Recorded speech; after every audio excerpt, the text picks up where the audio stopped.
E para o último painel deste evento, convidamos à frente os participantes do terceiro painel, a doutora Flávia Moraes, que é coordenadora jurídica do Sinduscom Paraná, o doutor Christian Schramin, gerência jurídica do Sistema FIEP, e doutora Juliana Carvalho, gerência de educação profissional do Senai Paraná, com o tema aprendizagem, marco legal e desafios na indústria da construção. A condução será da doutora Flávia Moraes, que fará a mediação. Doutora Flávia, com a palavra, fique à vontade.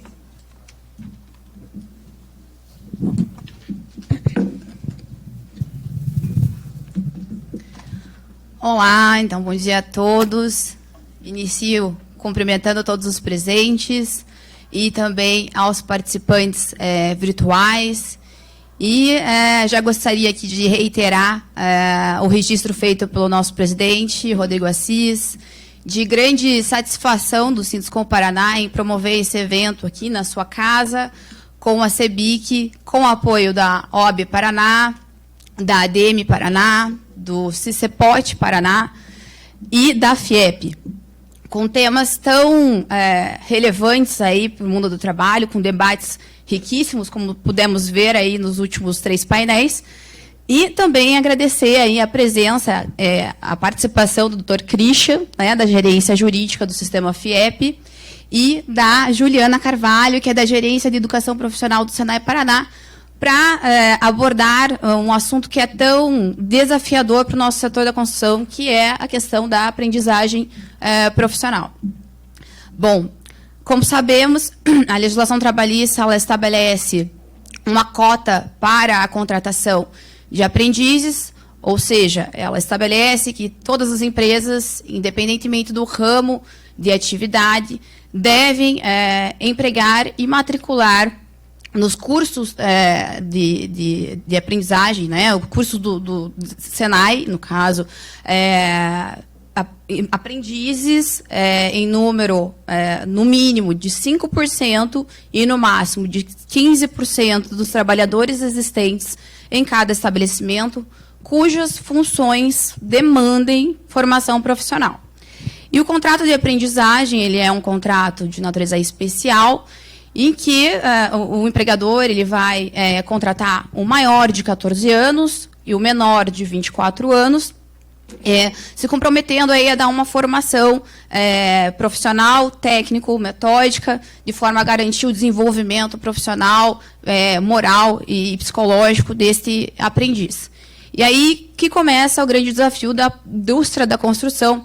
Justamente por quê? Porque a atividade da construção civil ela tem características muito peculiares, porque toda a atividade ela acontece dentro de um canteiro de obras, em que a atividade por si só ela acaba sendo de um risco elevado. E aí, por este motivo, já impede a contratação de menores de 18 anos para trabalhar no canteiro de obras.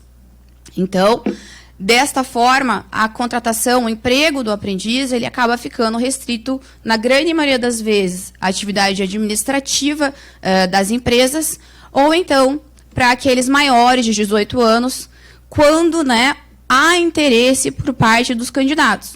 E por que quando há interesse? Porque na prática, o que a gente acaba vendo é que os maiores de 18 anos eles já buscam vagas na construção civil, como a do servente, por exemplo, que não demanda qualquer qualificação profissional e a remuneração acaba sendo maior, né? Então, já temos essa dificuldade aí na questão da inserção na própria atividade central aí na construção civil.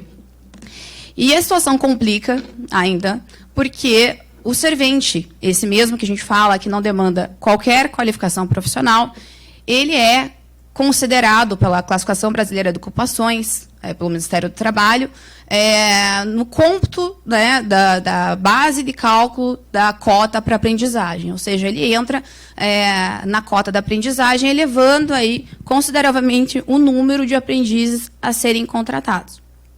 Até por esse motivo, né, FIEP e Sinduscoms aqui do Paraná ingressaram com uma ação justamente visando aí o afastamento do servente da base de cálculo. Depois o Dr. Christian vai explicar um pouquinho melhor essa ação.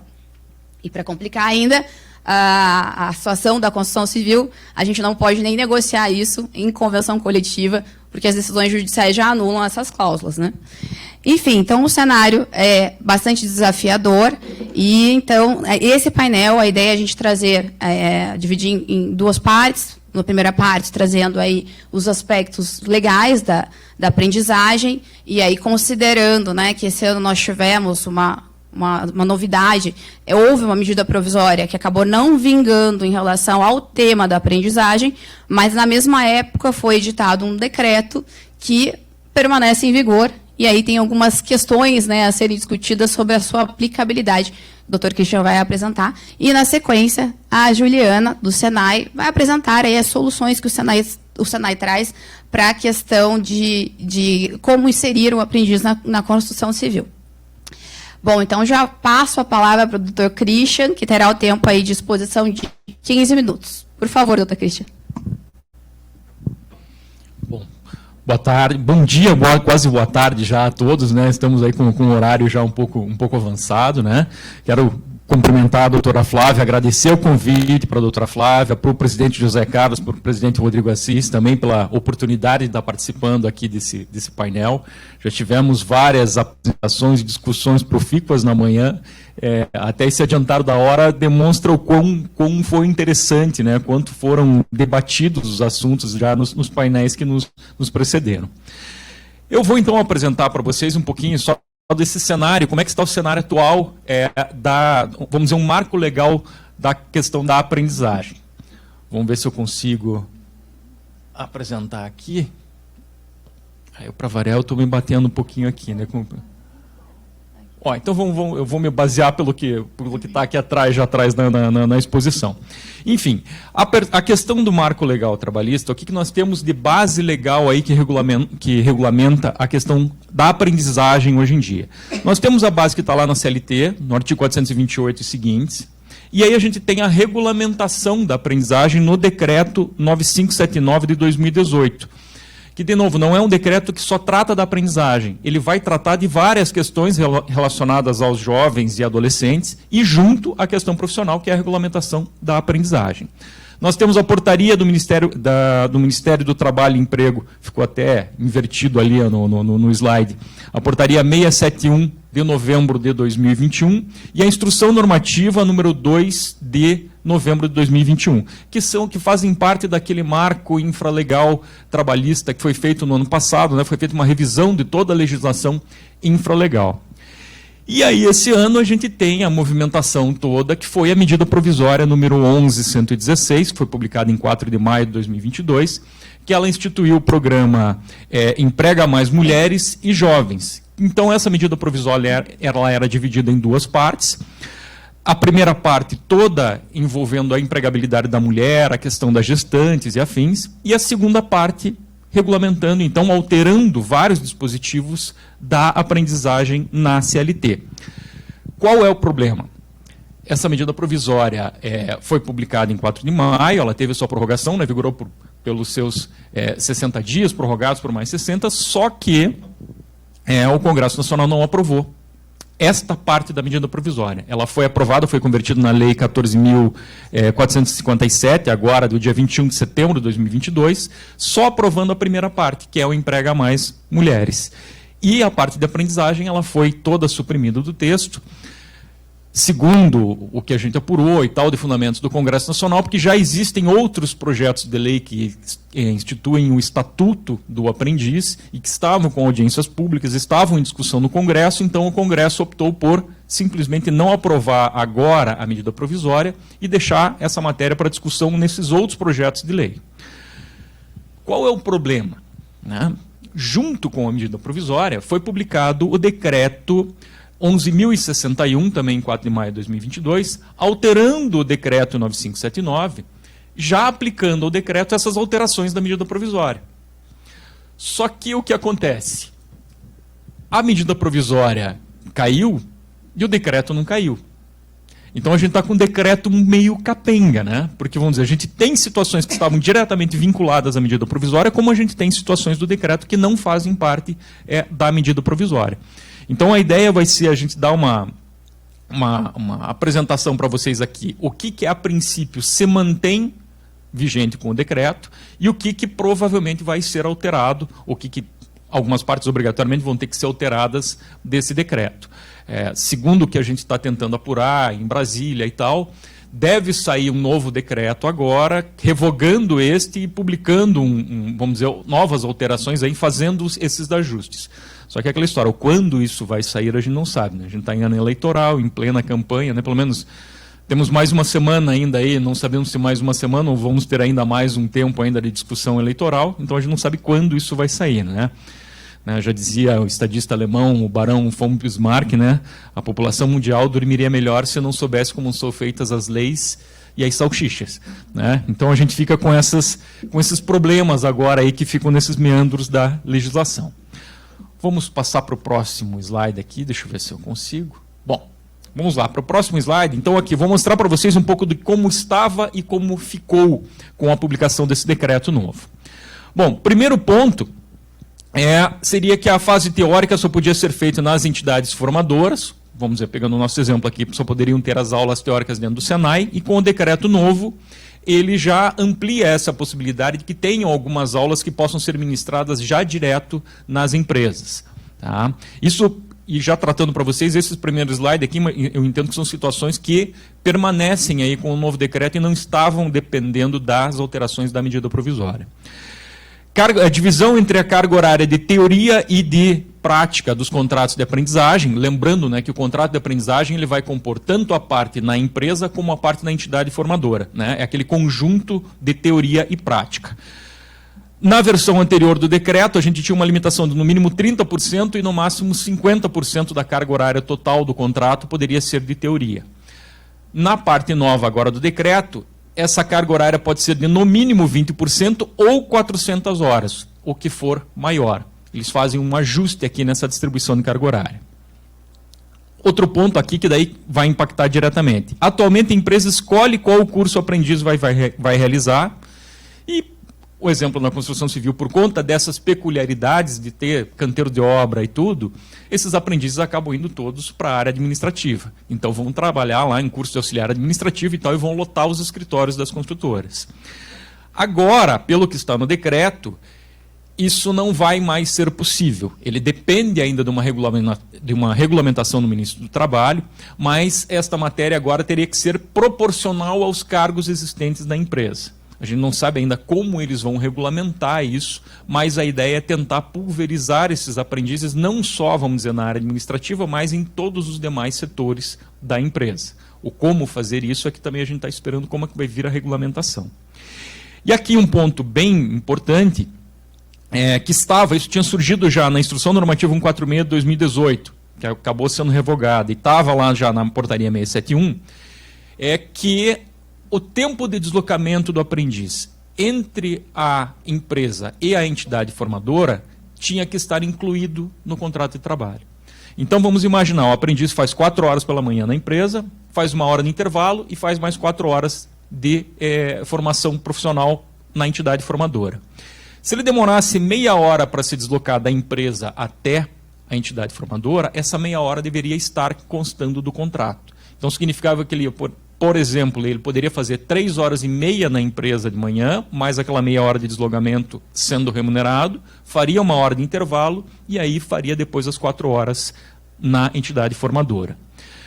Já havia muita crítica disso, que quando eles inseriram lá na Instrução Normativa 146 em 2018, a gente já tinha a reforma trabalhista vigente e a gente já tinha acabado com as horas em itinerário, e até aquelas horas em itinerário dentro da empresa, né, entre a portaria e o posto de trabalho. Então a grande discussão é que isso não poderia ser remunerado. Eu conversei uma vez com o auditor fiscal do trabalho, que ele me disse que foi inserido isso na Instrução Normativa, porque teriam várias reclamatórias trabalhistas no Nordeste que condenariam, que é como um intervalo de repouso e alimentação e estaria sendo usado como um intervalo para deslocamento dentro da empresa. Enfim, tanto a medida provisória tinha uma previsão expressa e agora o decreto mantém essa previsão expressa, dizendo que não será mais computado o tempo de deslocamento entre empresa e entidade dentro do contrato de aprendizagem. Então, vamos dizer, é uma alteração que eu imagino que prevaleça e que traz já mais segurança jurídica efetivamente para as empresas. Partindo aqui para critérios de cálculo efetivamente da cota. Como é que era a previsão do decreto? E aqui entendo que é uma situação que nesses aspectos aqui eles também prevaleçam no decreto novo. Como é que era? Eram as funções que demandam formação profissional conforme o CBO, conforme a previsão do CBO, independente de serem proibidas a menores de 18 anos. Ficavam excluídos da base de cálculo as funções que demandavam habilitação profissional de nível técnico ou superior e aquelas funções, os cargos de direção, gerência e confiança, basicamente aquelas funções que estão lá no inciso 2º do artigo 62 da CLT, os que estão dispensados do controle de jornada. O que o decreto novo fala? Ele mantém, né, conforme a CBO, quando a gente for falar da ação coletiva, daí a gente já vai entrar nessa peculiaridade aí da CBO, né? Só que daí ele altera. Antes, aquela formação em nível técnico, ela não entrava no cálculo da cota. E agora ela entra. Então ele coloca lá que funções que demandam habilitação profissional de tecnólogo ou habilitação profissional de técnico de nível médio, elas passam a fazer parte da base de cálculo da cota. Então, por exemplo, o técnico de segurança, pegando aqui o exemplo da construção civil, o técnico de segurança que antes não entrava no cálculo da cota, agora ele entra na base de cálculo da cota. Mantida a exclusão daí dos cargos de gerência ou confiança e habilitação profissional em nível superior, e daí ele traz também uma disposição expressa excluindo funções da base de cálculo. Algumas situações que já estavam meio que consolidadas na prática do dia a dia, a prática da própria fiscalização já tinha isso como consolidado e agora estão no decreto. Então ficam excluídos os aprendizes já contratados, né, não ia calcular cota sobre cota, né, os empregados em regime de trabalho temporário, lá da Lei 6.019. Por que não estão esses trabalhadores? Porque eles não estão no CNPJ da empresa, né? Eles são contratados por uma empresa interposta. Então, como eles não estavam dentro daquele CNPJ, não entram nessa base de cálculo. Os empregados sobre o regime de contrato de trabalho intermitente, aqui uma novidade. Eles excluem os intermitentes, então, da base de cálculo da aprendizagem, o que é uma situação bem interessante, né? Porque você pode ter lá, às vezes, um volume imenso de intermitentes contratados dentro da empresa, mas aqueles que efetivamente estão prestando serviço são poucos. Você faz poucas convocações daqueles trabalhadores, então não se justifica que, se ele está lá contratado, mas não está prestando serviço, que ele entre na base de cálculo daquela cota. Tá? E o empregado afastado por auxílio ou benefício previdenciário, que aqui já gera uma certa polêmica. O que se tinha de entendimento da prática era que a fiscalização era mais ou menos uniforme a respeito, é que o empregado aposentado por invalidez não entrava na base de cálculo. Por que ele não entrava na base de cálculo? Porque ele está aposentado por invalidez, ele fica vinculado ainda à sua empresa, porque ele está com o contrato de trabalho suspenso. A qualquer momento ele pode recuperar a capacidade laborativa e retorna, então, ao trabalho. Então ele está com o contrato apenas suspenso. Então, como é uma suspensão, ficava naquela discussão, ele estava ainda constando da folha da empresa, por mais que a empresa não tivesse nenhuma despesa de pagamento e tal por ele, mas entendeu-se que não, ele não poderia fazer base, então, do cálculo da cota de aprendizagem. A discussão aqui é aquele que está no benefício previdenciário. Como é que vai ser definido isso do benefício previdenciário? Se eu me afasto pelo INSS, se eu tenho um atestado de 30 dias... Os primeiros 30 dias, os primeiros 15 dias eu estou com o contrato interrompido, remunerado pela empresa, e a partir do 16º dia eu entro em benefício previdenciário e estou com o meu contrato de trabalho suspenso na empresa. Mas dali 15 dias, termina aquele meu atestado, eu posso voltar a trabalhar já. E como é que vai ser a forma de cálculo da fiscalização, então, para considerar, vai ser naquele momento, se tenho aquele empregado afastado, que está afastado só por 30 dias, vamos dizer assim, ele não vai fazer parte da base de cálculo, ou eles só vão considerar aqueles empregados que já estão afastados há mais tempo? A gente ainda tem uma indefinição a respeito, imagino que saia alguma coisa em portaria e tal, ou de repente nessa nova versão do decreto eles venham a regularizar esta situação. Partindo aqui para situações daí que agora entendo que são um pouco mais difíceis de ficarem no decreto. Primeiro ponto, que era uma inovação e que era um pedido até da própria, dos meios produtivos aqui, que era de que aquele aprendiz que concluiu o curso de aprendizagem e foi contratado, foi efetivado como empregado pela empresa, que ele continuasse contando na cota por mais um período aí, pelo menos aí 12 meses, como foi definido em lei. Por quê? Dependendo do tamanho da empresa, se eu efetivo aquele aprendiz, obrigatoriamente eu vou ter que abrir eu tenho que abrir um posto de trabalho para a contratação dele e eu vou ter que substituí-lo por outro aprendiz para cumprir a minha cota. Tá? Eu efetivando ele dentro da empresa, eu tenho aquele incentivo, aquele fim social da norma, que é formar aquela mão de obra e aproveitar aquela mão de obra dentro da empresa. Então, aqui era um incentivo à empresa até a fazer a contratação dele, que ele continuaria contando para a cota aí pelo menos por 12 meses. A gente não sabe se isso vai ser mantido ou não, porque isso estava lá dentro da reforma da MP. Né? Outra coisa, será considerada a média de trabalhadores do estabelecimento para fins de cálculo da cota, conforme ato do Ministro do Trabalho. Aqui, eu imagino até que permaneça isso efetivamente embora a gente tenha uma certa dúvida aqui, imagino que permaneça no decreto, mas isso também vai ser regulamentado. E aí entra de novo aqui a construção civil. Você tem fases da obra que você tem muito mais empregados. Por mais que exista todo um modus operandi ali, a questão da subcontratação, da terceirização de atividades e tal, mas você tem fases da obra que você tem muito mais gente contratada no canteiro de obra e fases onde você tem menos empregados. Mesmo aquelas empresas que têm safra e tal, ela tem um período de safra que ela está com o número lá em cima de empregados e os períodos de baixa. Como vigia até então, como está vigiando até então? Você tem que dar a sorte da fiscalização chegar na tua empresa quando você está num período de baixa. Né? Que ele ia ver o número de empregados naquele período de baixa e calcular a tua cota para ver se está cumprindo a cota ou não. Se pegasse bem num período de alta, ele ia te fazer contratar lá o número de aprendizes proporcionais àquele período de alta. E se você mandou embora aqueles empregados, você ia ter que continuar com os aprendizes até terminar efetivamente o contrato deles. Não pode fazer uma rescisão antecipada daqueles empregados. Tá? E aí, por fim, a questão da contabilização em dobro para a cota. Né? A gente já tinha na CLT e no próprio decreto anterior aquele incentivo para uma contratação prioritária de jovens em questão de vulnerabilidade social.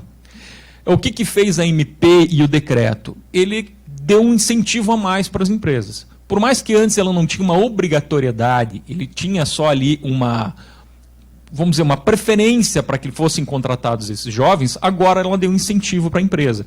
Então, ela colocou lá toda uma lista. Aqueles jovens egressos do sistema socioeducativo, que estavam no cumprimento de medidas socioeducativas, em cumprimento de pena no sistema previsional, ou seja, lógico, né, que num regime semiaberto, né, num regime fechado, seria inviável, que integrem famílias que recebam lá o Bolsa Família, ou Alimenta Brasil, estejam em regimes de acolhimento institucional, protegidos no âmbito de proteção da criança e adolescente, ameaçados de morte, egressos do trabalho infantil ou que sejam pessoas com deficiência. Todos esses aprendizes contratados nessa condição, eles seriam contados em dobro para fins de cumprimento da cota, o que é um baita incentivo, efetivamente, para as empresas. Né? Lembrando que o aprendiz com deficiência, ele vai contar só para a cota de aprendizagem. Né? Depois de, vamos dizer, que você faça aquela formação dele, que ele seja efetivado na empresa, aí sim ele vai contar para a cota de pessoas com deficiência dentro da empresa. Vamos partir aqui. Aqui eu trouxe, basicamente do decreto eram esses pontos aqui que eu queria só, vamos dizer, destacar mais. E aqui eu trouxe uma questão que está na portaria 671, e já estava lá na Instrução Normativa 146, e que às vezes é de desconhecimento aí de muitas empresas, e acho que de repente é um ponto que pode ser observado na indústria da construção civil, que é a questão da centralização do cumprimento da cota. Então, o que diz lá a portaria 671? Que você pode centralizar as atividades práticas para as empresas com vários estabelecimentos no mesmo município ou municípios limítrofes.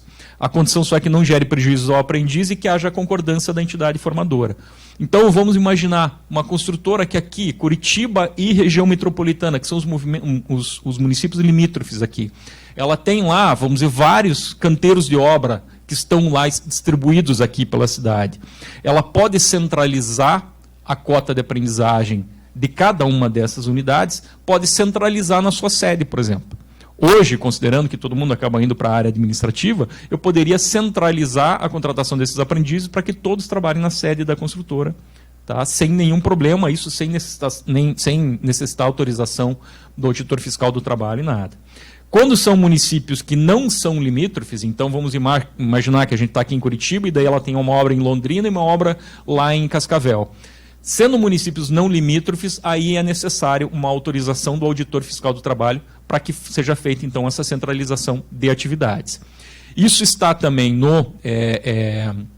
na instrução normativa, e o decreto ele só cria uma peculiaridade ali, que é de colocar que se você tem contratados 150% do mínimo da cota de aprendizagem, você teoricamente não precisaria dessa autorização do auditor fiscal do trabalho. Você poderia já implementar automaticamente, vamos dizer, essa centralização de atividades, lógico, em acordo com a entidade formadora e tudo. Vamos partir aqui, já indo quase para os finalmente aqui. Aqui. Tratando da nossa ação coletiva, então. Essa ação, então, como a Flávia já deu um spoilerzinho aqui, né? Nós ajuizamos essa ação foi finalzinho de 2017. Essa ação foi ajuizada pela FIEP e por todos os Sinduscons aqui do estado do Paraná. Nós discutíamos basicamente a inclusão da função de servente, né, o CBO 7170, né, popularmente aí, o ajudante de obras civis. O pedido era, então, nessa ação coletiva, de exclusão da função de servente do cálculo da cota de aprendizagem. Nós tivemos uma sentença procedente em março de 2018. Nós embargamos declaração disso daqui em abril de 2018, só quando tinha um pedido de tutela antecipada que foi concedido já em abril de 2018. Ela foi julgada pelo nosso TRT e confirmada essa sentença positiva em fevereiro de 2019 e atualmente ela está em fase de recurso do Ministério Público do Trabalho no TST. O relator é o ministro Sérgio Pinto Martins, está na segunda turma do TST, aguardando ainda o julgamento do recurso do Ministério Público do Trabalho. Mas, basicamente, o entendimento aqui do juiz singular e do nosso TRT da 9ª região foi de que é um acórdão, eu trouxe só um trechinho aqui, só para ler rapidinho aqui para vocês, mas basicamente eles falam o seguinte: não há como entender que a função do servente constitua ofício cujo exercício demanda formação profissional. Sem nenhum demérito a quem a exerça, trata-se de função de auxílio a outro trabalhador, e não de ofício que necessite da aquisição prévia de conhecimentos, capacidades e habilidades profissionais. Na construção civil, o servente é quem auxilia o oficial, geralmente o pedreiro, realizando atividades de menor complexidade e que podem ser executados por qualquer pessoa que se disponha a isso, independentemente de qualificação profissional prévia. Quando você vai analisar isso é só um trecho do acórdão, um acórdão bem completo, um acórdão bem interessante até para quem tiver a oportunidade de analisar. A CLT, quando ela vai falar da formação profissional para a contratação de aprendizagem, só diz funções que demandam formação profissional. E aí, no decreto, que nós temos a referência para o CBO. E o grande problema é que, se você entra no CBO, toda e qualquer função está lá que necessita formação profissional e entra para o cálculo da cota de aprendizagem. Eu brinco, se você entrar no CBO de catador de pinhão, cujo nome bonitinho é apanhador de frutas silvestres, ele está lá que não demanda, ele coloca mais ou menos isso, que não demanda formação profissional, a experiência é geralmente em âmbito familiar e não sei o que, mas lá no final, esta função demanda a contratação de aprendizes e tal. Ou seja, é um contrassenso. O CBO já há uma discussão a longa data que a gente pede para que seja revisado efetivamente o CBO, porque existem funções que são incompatíveis efetivamente. E a função de servente é uma que é incompatível efetivamente. Como você até pode ter cursos de aprendizagem voltados à questão do servente, mas geralmente elas estão vinculadas mais à questão da função do pedreiro, do eletricista, de funções já mais gabaritadas, vamos dizer assim, dentro da construção civil. E não da de servente, que é, vamos dizer, o básico do básico. Não exige nenhuma formação prévia e tal para você entrar como servente dentro de uma construtora. Aí a gente tem, como a gente já discutiu, até a questão social. Como você tem que, necessariamente, geralmente vai ter que contratar o pessoal maior de 18 anos para entrar como servente, por conta das peculiaridades do canteiro de obras, às vezes da exposição de insalubridade, periculosidade, todos os problemas envolvidos com segurança. O maior de 18 anos, ele é rimo de família. Ele quer ganhar já o salário do servente, que é um salário já maior, que ele já tem a chance de repente, em pouco tempo, se aprimorar e já subir de cargo dentro da empresa e não entrar como um aprendiz ainda lá dentro. Né? Então, a gente tem toda aquela dificuldade ainda de você conseguir a mão de obra para entrar efetivamente num curso voltado à questão de aprendizagem daí ali dentro do canteiro de obra. Gente, basicamente, as considerações que eu tinha para apresentar a vocês são essas. Eu devolvo a palavra, então, para a nossa mediadora, para a doutora Flávia, e daí para ouvirmos aí a doutora Juliana aí para ter mais considerações, para depois a gente fazer um debatezinho aí de mais considerações. Muito obrigado. Obrigada, doutor Christian. Aí a gente vê a importância da nossa ação, né? Que a gente teve êxito disso, porque o decreto ele acaba ampliando a base de cálculo para incluir os técnicos, então dificulta ainda mais o cenário da construção civil, né? Bom, eu já vou passar a palavra então para a Juliana, para falar um pouquinho o que o Senai, né, tem para oferecer em relação à aprendizagem profissional, e ao final depois a gente volta a debater o assunto. Bom dia a todos e todas, né, que estão participando presencialmente, acompanhando pela internet. Então, eu trouxe aqui um pouquinho da atuação, né, inicialmente foi falado do Sistema S, mas eu venho com um recorte do Senai, que é voltado para a indústria, né. Então, como que a gente está atuando hoje para a aprendizagem? Eu trouxe um pouquinho também da educação profissional.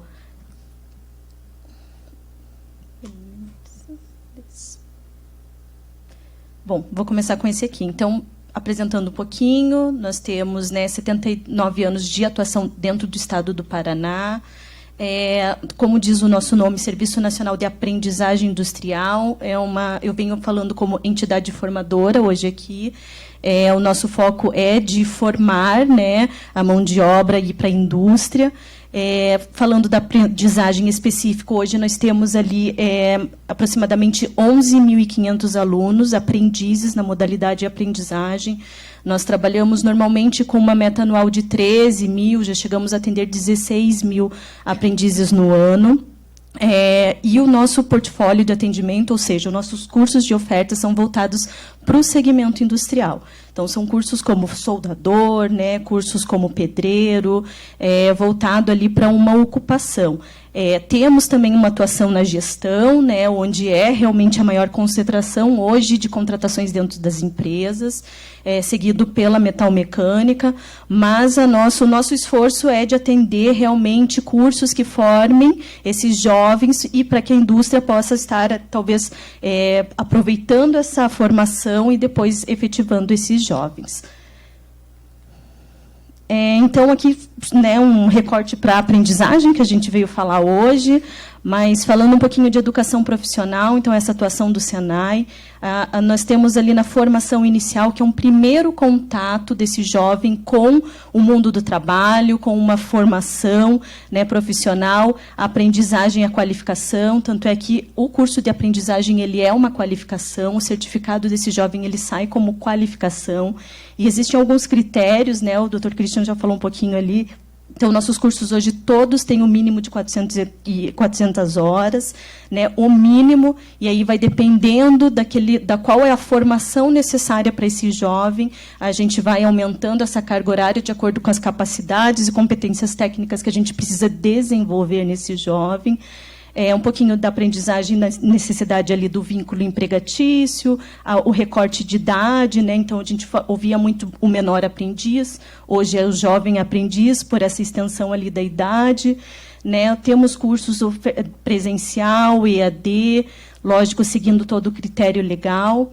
Ali na qualificação também tem alguns requisitos legais, um mínimo de 160 horas, até que a gente vai para a educação técnica, né? Hoje a gente tem o técnico em edificações, especificamente dentro aqui do setor da construção, também alguns critérios, tem que ser validado pelo MEC, até a parte da formação continuada, onde a gente fala de aperfeiçoamento, que aí ele já tem um conhecimento daquela área e ele vai se aperfeiçoar. Hoje, né, vou trazer aqui para vocês algumas informações, o nosso volume de atendimento para o setor da construção civil está lá na formação continuada, dentro do aperfeiçoamento. A aprendizagem, a gente vai ver, ainda um atendimento muito baixo, né, pequeno, perto do setor, mas está concentrado lá a nossa atuação. Então, continuar aqui. Hoje, essa nossa estrutura de atendimento, a gente atende em todo o Paraná. Aqui estão as 37 unidades do Senai, né, dentro do Estado. Nem todas essas unidades elas atendem todos os cursos, todo o nosso portfólio de oferta, porque depende de uma infraestrutura necessária para a formação. Então, alguns precisam de equipamentos, né? Então, depende ali da área, né, do setor que está próximo a essa unidade para a gente ofertar. Mas a construção civil hoje, eu fiz um recorte específico mesmo da construção, da nossa atuação. Se a gente for olhar no próximo slide ali, a gente tem atuação somente em Londrina. Somente Londrina oferta hoje cursos voltados, né, atendendo o setor da construção civil. Mas de aprendizagem. Tá? Então, Londrina está em verde ali, porque nós hoje ofertamos cursos de aprendizagem voltado, né, para o segmento, para a construção civil. E nos demais, né, municípios destacados, nós temos a oferta de construção civil, mas não na aprendizagem. Então, naquela maior concentração de cursos na modalidade de aperfeiçoamento, de qualificação ou de cursos técnicos. Hoje, né, nosso portfólio de atuação no Paraná, de entrega para a formação de jovens na construção civil, né, ele está voltado para esses 3 cursos: o eletricista, de instalador predial, o pedreiro de edificações e o pintor de obras. Esse é o nosso portfólio de cursos, mas o Senai, né, ele vem atuando numa forma de personalização, entender qual é a demanda das indústrias e tentar chegar mais próximo né, de atendimento, para que a empresa ela possa aproveitar esse jovem, capacitá-lo e depois absorvê-lo no mercado. Então, nesse sentido, eu falo para vocês que pelo menos 38 cursos a gente tem hoje aprovado dentro do catálogo nacional do Programa de Aprendizagem, que é emitido pelo Ministério do Trabalho e Emprego, dentro da área da construção civil. Então, isso já está pronto para a gente atender, já existe. A gente já pode, né, entender se é uma necessidade hoje da indústria e atender além desses 3. Esses 3 cursos são cursos que já foram demandados em algum momento por alguma indústria aqui no Paraná, ou por alguma construtora. Então, a gente trabalha com uma média ali de carga horária de curso de 480 a 500 horas, tem mais essa proporção de carga horária de fase empresa, porque o contrato é fase empresa e teoria, a gente trabalha intercalado essas 2 fases dentro do Senai, chegando ali a um total, né, de 1.600, 1.660 horas de programa das 2 fases, e a gente vem trabalhando isso em aproximadamente 10 meses. Então, é lógico que esse período de contrato ele está muito ligado ao calendário. Qual que é a jornada semanal que esse aprendiz vai fazer dentro das 2 fases e que está diretamente ligada à remuneração desse jovem aprendiz né, dentro dessa proposta aqui de curso. Então, seguindo aqui, esse é o resultado de matrículas dentro, né, desde 2018 até hoje, o que nós estamos ofertando. Então, dentro daqueles 3 cursos ali, veja que lá em 2018 a gente tinha um percentual mais ou menos de 106 matrículas. A gente veio, né, atendendo em Maringá e Londrina, com 2 cursos, e a gente vem tendo uma queda, uma redução considerável no número de matrículas dentro da oferta desses 2 cursos, né? Hoje, Maringá já nem atende mais, Londrina só está com um curso, e eu fui fazendo alguns contatos com algumas unidades no estado, tentando entender o porquê, e aí a gente não tem demanda, né? Então, a indústria não nos procura para cursos nessa área específica do setor, ou mesmo a construtora tem dificuldade de contratar um jovem de 18 anos, o salário para ele talvez não seja atrativo, ou a gente não fecha um número de turmas, porque a gente normalmente inicia, essas turmas todas são presenciais para esses cursos, e dentro das unidades do Senai, normalmente, e aí a gente normalmente trabalha com um número mínimo de 15 alunos. Então, eu tenho uma construtora que tem 2 cotas, tem outra que tem 2, e acaba que eu não consigo fechar uma turma para começar ali com 15 alunos. Então, esse tem sido os principais... né, foi a devolutiva que essas unidades me trouxeram quanto um reflexo, né, do porquê que a gente está atuando tão pouco. E aí tem, provavelmente, o atendimento na área de gestão, que hoje realmente é 40% daqueles 11.500 matrículas que eu falei para vocês, é o que a gente faz hoje de maior oferta dentro do Senai. E aqui, né, falando um pouquinho só daí da atuação, aqui é um pouquinho de portfólio que eu trouxe, mas trouxe também uma informação considerável. Hoje, falando de construção civil, a gente está falando atualmente, hoje em 2022, o Senai tem em torno de 2.600 matrículas. Dessas 2.600 matrículas, 1.400 estão concentradas no aperfeiçoamento, que são cursos rápidos, que são cursos que, né, uma carga horária significativa. A gente vem trabalhando muito forte nas trilhas formativas, né, a demanda específica do Sinduscom. Então, a gente entende essa demanda, qual que é a formação necessária, né, que está, né, nesse momento, e aí a gente vai trabalhando dentro desse portfólio.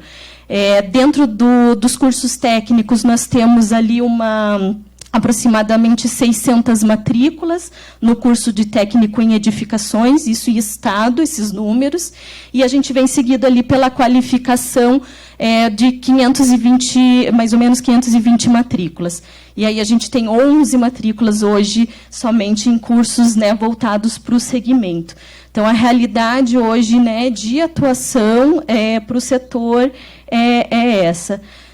Trouxe, então, um pouquinho desse contexto do Senai, da nossa atuação. Queria trazer as outras modalidades para mostrar que a gente tem feito um atendimento, mas talvez a questão da aprendizagem ainda seja um pouco delicada pela questão da legislação, do público, né, que envolve.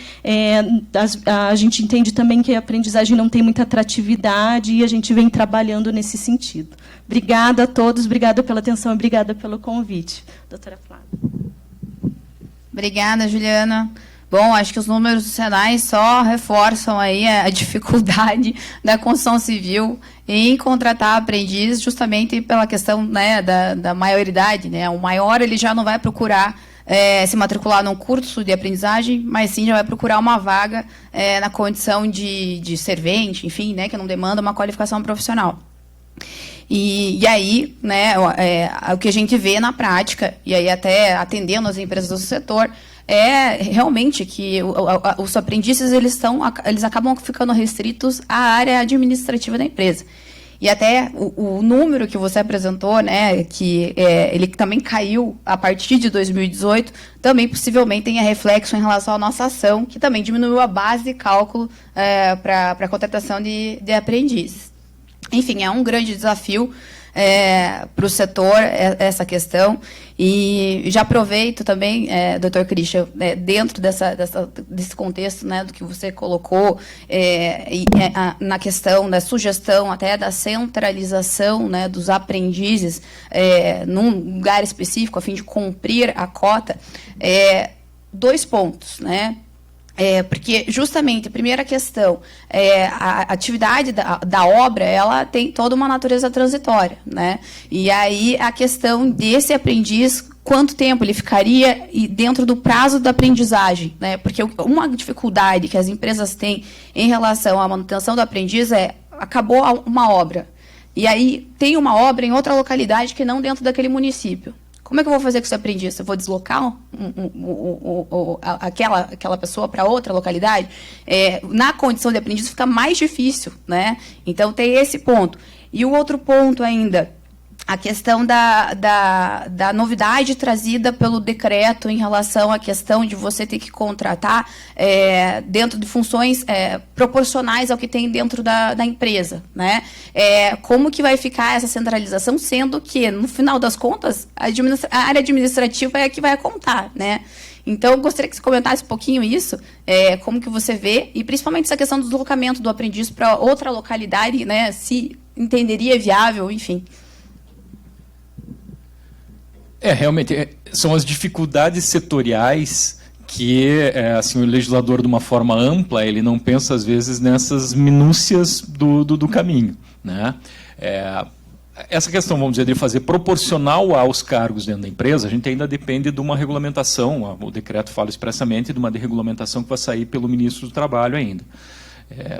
Vamos ver se vai sair esta regulamentação ou vai ficar aquela situação que fica na lei, mas nunca se regulamenta e ninguém bota em prática, né? Se colocarem em prática, agora pensando nessa questão, vamos dizer, dessa peculiaridade, que é os prazos de duração de obra, né? Às vezes vocês têm obras longas, tem obras mais curtas, né? O que a gente vai ter que avaliar, às vezes, são a duração dos cursos. A gente está falando ali de uns cursos de aproximadamente 10 meses, né? A realidade de 10 meses, a depender do tamanho da obra, pode ser pouco, como pode ser muito tempo, né? E a troca, de repente, desse aprendiz, que ele troque o local da parte prática. Se nós estamos falando de um grande centro aqui como Curitiba e tal, que ele só vai trocar, vamos dizer, de uma obra para outra, eu entendo viável, vamos dizer, uma transferência de uma obra para outra, né? O duro que a gente vai ter que avaliar muito, assim, é a questão de CNPJ, né? A gente está falando, de repente, ali, aí eu não sei, às vezes, lógico, depende de cada situação, vamos dizer, que vocês têm, às vezes, de obra. Se uma obra é feito um CNPJ específico daquela obra ou não, para ver como é que vai ser considerado esse cálculo. Teoricamente, encerrando uma obra que encerre aquele CNPJ, eu estou pensando alto aqui, mas poderia ser uma hipótese de rescisão antecipada, que seria equiparável, vamos dizer, à extinção da empresa, a extinção do estabelecimento. A gente poderia pensar, de repente, numa situação assim, que seria mais perto, seria uma possibilidade até de uma rescisão antecipada, né? Teria que analisar muito bem as peculiaridades e tal daquela obra, daquela empresa e tudo. Caso contrário, imagino que seria um aditivo contratual com alteração para outra obra. Mas daí entra aquela discussão também. A outra obra já está cumprindo, de repente, a sua cota de aprendizagem. Se ela já está cumprindo a sua cota, daí eu vou jogar mais um aprendiz para lá agora, que daí ela vai ficar com o número. E a questão justamente do deslocamento. Se é para outro município e tal, muitas vezes é inviável esse deslocamento, né? Seria viável se não gerasse prejuízo ao aprendiz. Mas, de repente, como é que ele vai fazer para se deslocar para outra cidade só para cumprir o contrato de aprendizagem? Sendo que ele continua com a parte teórica do curso a fazer aqui na entidade formadora. Como é inviável essa transferência dele de um local para outro. Então, assim, a gente começa a descer muito nessas minúcias e a peculiaridade e a forma de contrato e tudo de cada uma dessas empresas. Mas é um problema.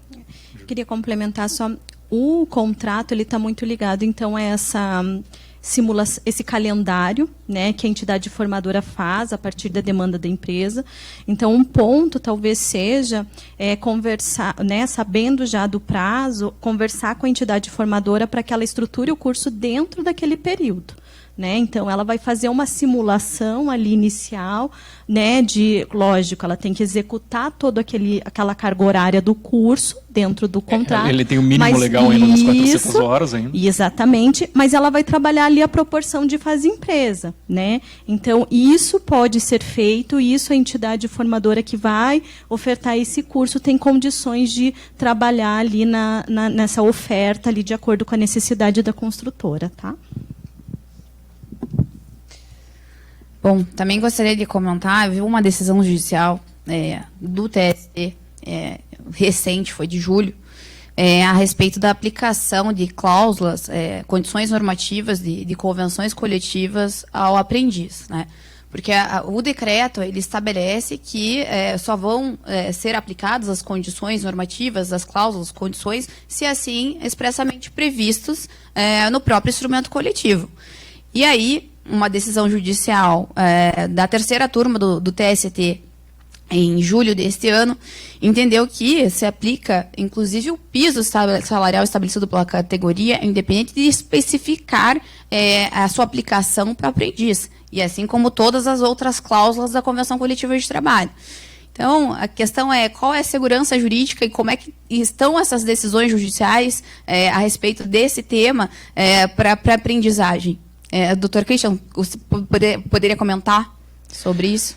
Até eu não tinha visto essa decisão, até eu vou pedir depois para você compartilhar ela comigo, mas me parece um tanto quanto exagerada a interpretação concedida ao TST. Né? Geralmente o que a gente tem nas convenções coletivas é aquela previsão expressa a respeito do piso do aprendiz, né? Porque daí existe toda aquela condição que lá no decreto, já na versão anterior, está lá que se aplica para o aprendiz a condição mais benéfica, né? Então aplica o salário mínimo hora ou aplica o piso estadual, como a gente tem aqui no caso do Paraná, né, que aplicaria daí o piso regional, ou o que estiver na convenção ou acordo coletivo de trabalho. Então, geralmente, os acordos coletivos de trabalho, às vezes, fazem aquela amarração aqui no estado do Paraná, principalmente, para que, então, para o aprendiz se aplique o salário mínimo hora, né, e não o piso regional. né? Agora, a extensão das cláusulas a todos os demais benefícios aos aprendizes, aí vai depender um pouco também da casuística de como é que está a redação dessa cláusula dentro do acordo ou da convenção coletiva,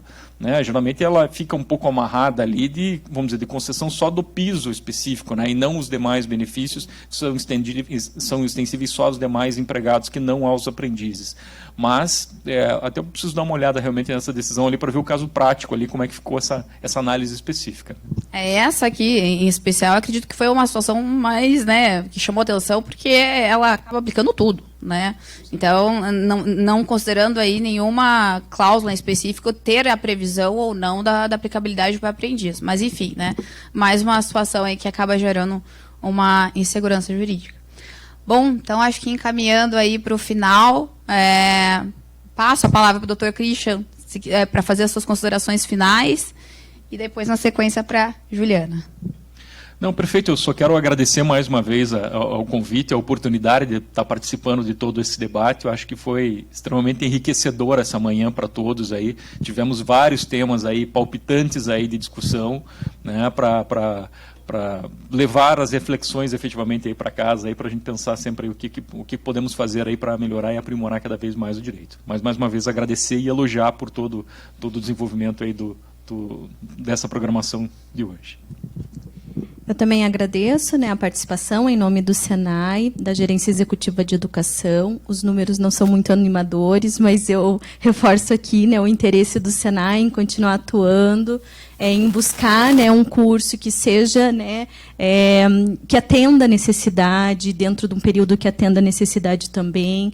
Né, nós, na Gerência de Educação, estamos trabalhando muito nesse sentido. Há muito tempo o Senai teve um portfólio fixo, né, é isso que a gente entrega, e hoje a gente quer trabalhar de acordo com a necessidade.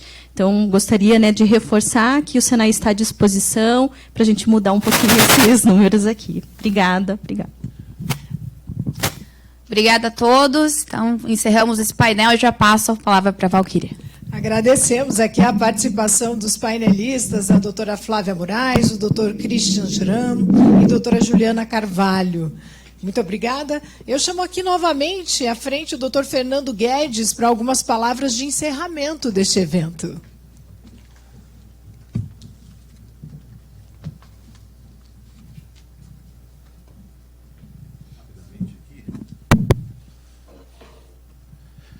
Bom, gente, só para agradecer, né, encerrando o nosso evento, nosso Panorama Trabalhista 2022, é um evento que já entrou para o calendário da CEBIC, continuaremos a fazer, inclusive já a todos que nos assistiram, assistem e assistirão, né, porque esse evento ficará gravado e disponível a todos no YouTube da CEBIC, a trazerem as suas demandas, as necessidades de novos temas que podemos discutir aí no futuro, que a CPRT está à disposição para que a gente possa organizar. Quero fazer um agradecimento especial a todos os palestrantes, né? Quero falar aqui a doutora Roberta, muito obrigado por estar aqui conosco, nosso agradecimento ao AB e à Associação Paranaense dos Advogados Trabalhistas, por participar aqui conosco. Está convidado também a continuar, a gente fazer outros eventos, mais uma vez. Agradecer aqui também ao Fernando Russomano, ao Carlos Amorim, ao doutor Petri, ao doutor Alexandre, a todos que falaram, né? Então, eu quero o doutor Christian, né, Juliana. Acho que foi muito rico, muito bonito e com certeza, para o setor da construção, foi muito instrutivo, né? Nós temos aí levamos várias reflexões do que foi discutido aqui hoje. E precisamos realmente pensar. A Juliana falou um número que me deixou preocupado. Nós temos 11, não é isso? 11 aprendizes no universo de 160 mil trabalhadores da indústria da construção no Paraná, né?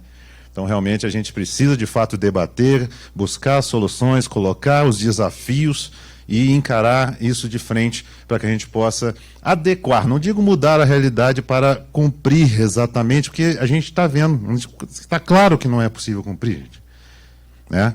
Isso aí é um debate que isso tem que ser falado e tem que ser discutido com as autoridades, e a CEBIC está pronta para levar essa discussão, né? Discussões como a que nós fizemos hoje só nos trazem subsídios para levar isso, né? Digo e repito, no universo de 160 mil trabalhadores formais na indústria da construção no estado do Paraná, nós temos 11 aprendizes matriculados no Senai. Temos que pensar sobre isso. Muito obrigado a todos, uma boa tarde. Obrigada. E assim chegamos ao final de mais um evento Panorama Trabalhista, com os temas de impacto para o setor da construção em 2022. Esperamos que todos tenham aqui aproveitado essa programação que foi cuidadosamente preparada, vocês sabem, essa foi uma grande oportunidade de compartilhar experiências, conhecimentos sobre temas trabalhistas de grande relevância para a indústria da construção. E esse evento estará disponível, como disse o Dr. Fernando, na página da CEBIC, no YouTube, para ser revisto, e também as apresentações também estão disponíveis no site da CEBIC.